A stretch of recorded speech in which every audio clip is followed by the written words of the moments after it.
Assalamualaikum warahmatullahi wabarakatuh. Halo semuanya, perkenalkan nama saya Uzli Fatul Husna dengan NIM 211340056.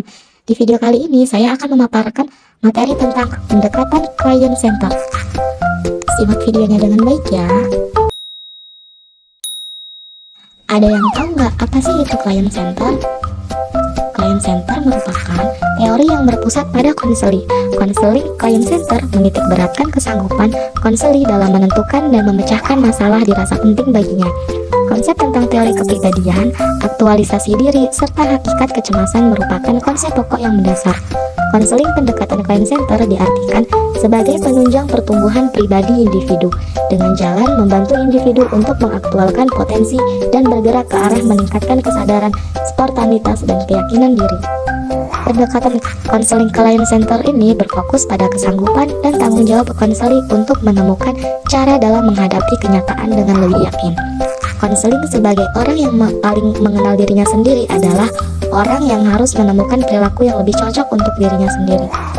Dapat disimpulkan, dalam memecahkan masalahnya, konseli ini harus mampu dan aktif untuk mencari solusi dengan diberikannya kesempatan menyelesaikan masalah sendiri tanpa tergantung pada orang lain. Sehingga dalam proses konseling nanti, konselor hanyalah menjadi fasilitator dengan mengarahkan konseli agar dapat mengambil keputusan secara mandiri. Ciri-ciri konseling client center. Menurut Roger, bahwa konseling client center ini memiliki ciri-ciri sebagai berikut. Yang pertama, fokus pada tanggung jawab kesanggupan konseli agar menemukan cara dalam menghadapi kenyataan pada dirinya, dan juga yang paling mengetahui keadaannya sehingga ia bertingkah laku secara lebih pantas untuk dirinya sendiri. Yang kedua, menitik beratkan pada dunia fenomenal konseli melalui empati dan usaha dalam memahami konseli, serta menerima konseli tanpa syarat. Yang ketiga yaitu menjembatani antara konselor maupun konseli dengan dari sisi manusiawi dan berpartisipasi pada pengalaman perkembangan. Kemudian, konseling client center ini juga memiliki tujuan. Dalam bukunya Supardi tahun 2000, tujuan dasar dari konseling client center yaitu: yang pertama, membebaskan konseli dari konflik psikologis. Yang kedua, menumbuhkan kepercayaan pada diri konseli, bahwasanya konseli memiliki kemampuan untuk mengambil suatu keputusan tanpa merugikan orang lain. Yang ketiga, memberikan kesempatan yang lebih luas kepada konseli untuk belajar percaya terhadap orang lain, menerima kisah orang lain dengan terbuka, dan menerima pengalaman orang lain yang dirasa bermanfaat untuk dirinya. Yang keempat, membuat konseli sadar kalau dirinya masih tetap memiliki keunikan tersendiri di antara suatu lingkup sosial budaya yang luas. Dan yang kelima, menumbuhkan rasa yakin pada konseli bahwasannya ia akan terus-menerus tumbuh dan berkembang. Fungsi konselor dalam konseling pendekatan client center. Dalam membantu konseli merubah dan membentuk tingkah laku yang diinginkan, pada konseling client center konselor berperan aktif dalam hal tersebut. Menurut Supardi, peranan konselor pada konseling client center sebagai berikut. Yang pertama, menciptakan hubungan bersifat permisif, yang mana hubungan yang tercipta seperti yang diharapkan secara langsung dapat melupakan suatu ketegangan pada perasaan diri konseli, yaitu dengan menciptakan hubungan permisif secara verbal dan juga non-verbal, penuh penerimaan, kehangatan, serta pengertian tanpa memberikan penilaian.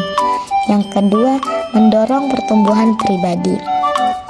Konselor ini bukan sekedar membantu konseli melepaskan diri dari masalahnya, tetapi juga menumbuhkan perubahan, terutama perubahan pada sikap. Yang ketiga, mendorong kemampuan memecahkan masalah. Konselor ini berusaha membantu konseli agar dirinya dapat mengembangkan kemampuan dalam memecahkan masalah. Hubungan antara konselor dan klien pada konseling client center ini sangat diharapkan mencapai hubungan yang benar-benar membuat konseling nyaman. Rogers mengemukakan seperti yang dikutip oleh Palmer, ada 3 kondisi inti yang harus ada dalam diri konselor. Di antaranya, yang pertama, congruence. Kongruens ini yaitu mencakup kesadaran dan keterbukaan konselor dan memiliki dua dimensi, yaitu konselor harus menjadi diri mereka sendiri dalam hubungan terapeutik dan kehadiran nyata harus menyentuh konseling. Yang kedua, unconditioning positive regard, penerimaan positif tanpa syarat.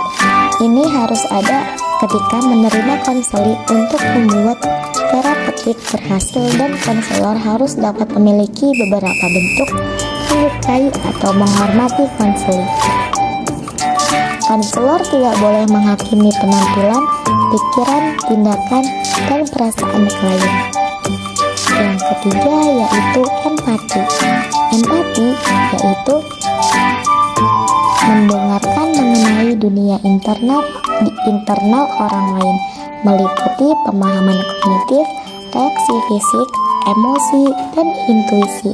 Hal terpenting empati adalah menyadari keadaan batin orang yang seolah-olah konselor adalah konseling, tetapi tidak pernah kehilangan pengetahuan batin konselor itu sendiri.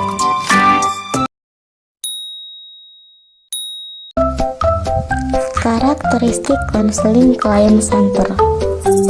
Ciri-ciri pendekatan client center dari Rogers terdapat uraian seperti berikut. Yang pertama, memfokuskan pada tanggung jawab dan kesediaan konseli ini sebagai orang yang paling mengerti dirinya sendiri untuk menemukan dan menentukan cara yang akan dipilih dalam menghadapi kehidupannya. Yang kedua, menitik beratkan pada dunia fenomenal konseli melalui empati dan usaha dalam memahami konseli. Konselor lebih fokus pada persepsi diri konseli terhadap dunia. Yang ketiga, prinsip psikokonseling yang sama diterapkan pada semua orang berdasarkan bahwa hasrat kematangan psikologis manusia itu berakar pada manusia itu sendiri. Prinsip konseling ini diterapkan pada individu yang fungsi psikologisnya berada pada taraf yang relatif normal. Yang keempat, efektivitas terapeutik didasarkan pada sifat yang tulus, hangat, empati, dan penerimaan non-posesif.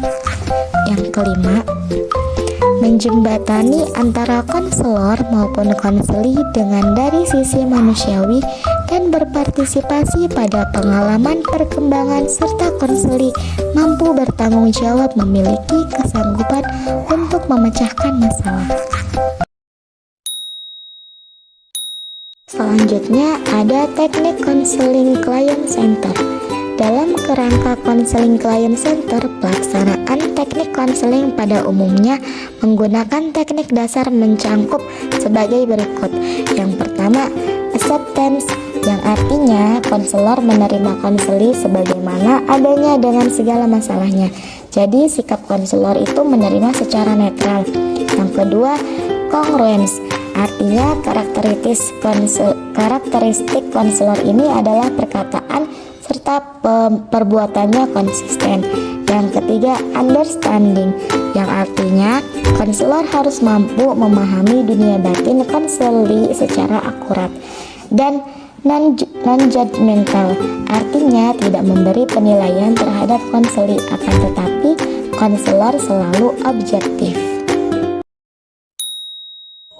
Itulah materi yang dapat saya paparkan. Jika ada kekurangan, saya mohon maaf. Terima kasih. Wassalamualaikum warahmatullahi wabarakatuh.